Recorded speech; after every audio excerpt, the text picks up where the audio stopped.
شوف، راه ما كاين لا بوركيني لا بيكيني اسلامي لا ستحمص. الا كنتي كتخاف الله ومسلم وكتعرف الله والجنه والنار، راه المراه ديالك الحرام ديالك راه ما خصهاش تمشي للبيسين وما خصهاش تمشي للبحر. واخا تقول عليا معقد ولا داكشي، كاملين درنا هذا الخطا، كاملين مشينا للبحر مع الزوجه مع كذا. لا، كاين خطا. ما كنهضرش مع جميع الرجال، كنهضرش مع جميع الذكور. ما معنى ان مراتك تمشي للبحر معناه ان غادي تمشي واخا لابسه البوركيني ودايره النقاب فوق البوركوني ودايره خيمه وداخله للبحر.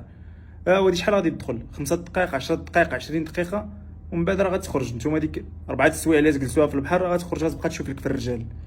والله سبحانه وتعالى امرها باش انها تغض بصرها، وانت امرك حتى انت تغض بصرك. كيفاش انت اصلا تمشي للبحر واخا تكون مراتك انت هي مغطيه، انت بعينك راه غادي تسبح حدا العريانات، ومراتك غادي يدوزو حداها الرجال بصدورهم، ها اللي مشعر صدرو، ها اللي عنده البوادر، ها اللي عنده الصدر لابس شويرت صغيور بحال شي سليب، ومراتك قاعده كتفرج فيهم. الحاله الوحيده اللي تعوم فيها المراه هو بين النساء، يكون شي بيسين خاص فقط بالنساء. شنو غتخسر الا ما مشاتش للبحر؟ اللي نفترض اسيدي واحد المراه ما مشاتش للبحر اسيدي 3 سنين 4 سنين 10 سنين من حياتها، شنو غادي تنقص لنا شي كلوه ولا شنو عادي يعني يمكن نعيشوا عادي بلا ما نمشيو للبحر. كاين متع كثيره اخرى. زعما الله يهدينا وصافي، الله يغفر لنا.